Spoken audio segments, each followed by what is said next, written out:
Good morning, friends. We are going to read a book on Jimmy Carter today. So this is a nonfiction book, and that means it's a book that's going to teach us information. This type of nonfiction book is called a biography, and a biography is a book that teaches us about a person. So this book is about Jimmy Carter. We're going to read about him, and then we're going to learn some information on him, and then we're going to talk about it during our live meeting.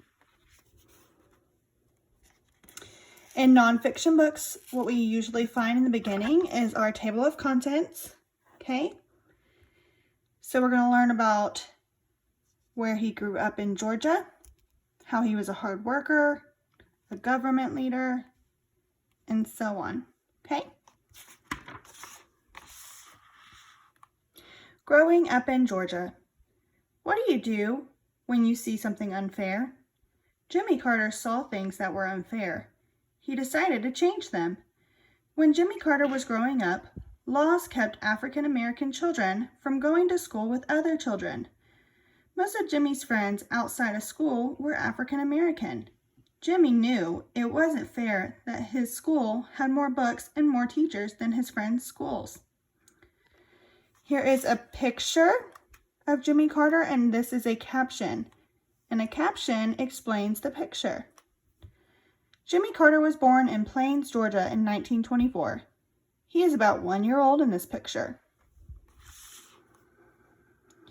Jimmy saw other things that he thought were unfair. He lived in a rural part of Georgia where most people worked on farms. When he wasn't in school, Jimmy worked on his father's farm. Not everyone had a farm, however. In fact, many people did not have land or jobs.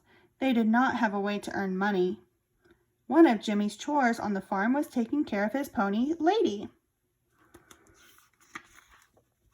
I wanted to point out, rural is a bold word, and we'll be able to find that in the glossary.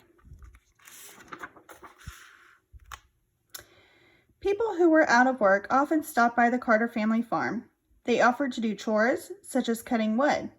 They asked to be paid with food. Jimmy's mother never turned away anyone. Not everyone had as much compassion as Jimmy's mother, however. Jimmy Carter grew up on this farm. One day, a man the Carter family had fed left a mark on the family's mailbox. The mark let people who needed help know the Carters were kind. When Jimmy found out about the mark, he was proud that people knew they could ask his family for help. He had learned that compassion was important. Jimmy, his mother, and his sister Ruth are standing in front of the Carter family farm. Chapter 2, A Hard Worker. Jimmy Carter learned that it was important to work hard. In 1941, Carter's hard work let him finish high school at the top of his class. As a young man, Carter joined the United States Navy. The Navy took Carter to places he had never seen before. He learned about the world and people outside of Georgia. Carter, who's on the left, went to Hawaii, Connecticut, and New York while he was in the Navy. When Carter was almost 30 years old, he moved back to Plains, Georgia. Carter knew that there was a lot he could do to help people in Plains. Carter raised money to bring a doctor to town and to help the town pave its streets or cover them with concrete. He also joined a church. Working with others in the church was one way to help people. Carter joined this church in Plains.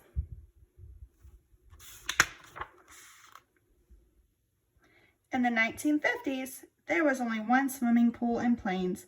African American children were not allowed to swim there, so Carter helped build a new pool for all the town's children. The schools were another problem. Though laws had not changed since Carter was a boy, African American children were still not allowed to go to the same school as other children.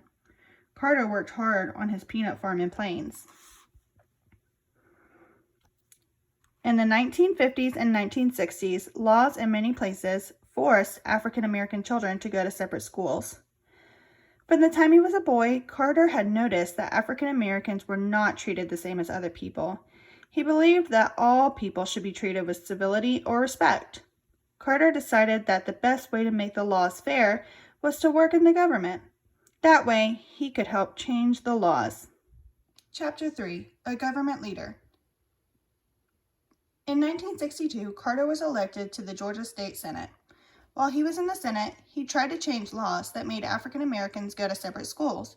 Those laws did not change, however, because other lawmakers did not agree with him. Carter and other new state senators promised to follow the laws of Georgia and the United States. Carter ran for governor in Georgia in 1966. He worked hard to win the election, but he lost. 4 years later, he ran for governor again. This time he won. In the speech that Carter gave when he became governor, he said he wanted every person in Georgia to have a good education, a job, and equal rights. Carter met many people when he ran for governor.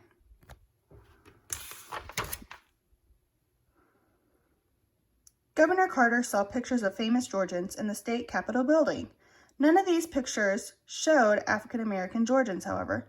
Carter knew that African Americans had done a lot to make Georgia a better place to live. Carter put up Martin Luther King Jr.'s picture.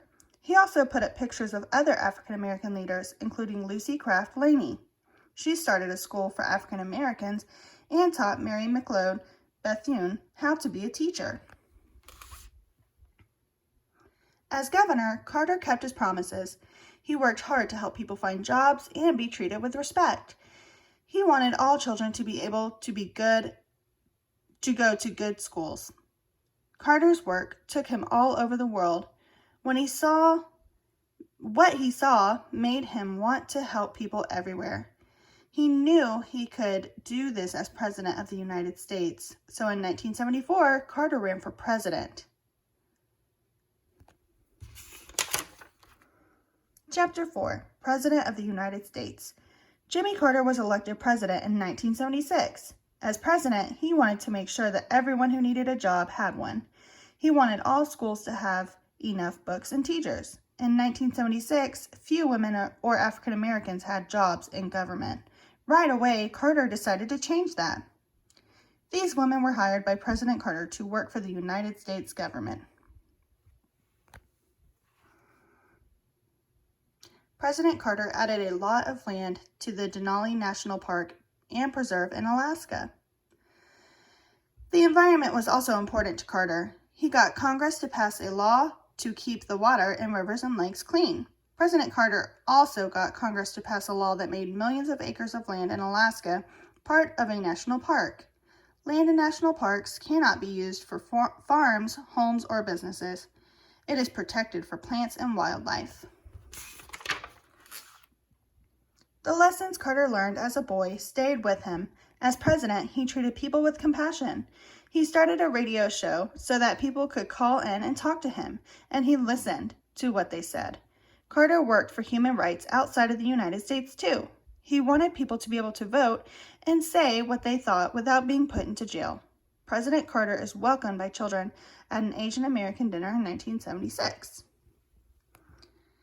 President Carter, who's in the center, helped leaders of Egypt and Israel sign a peace agreement.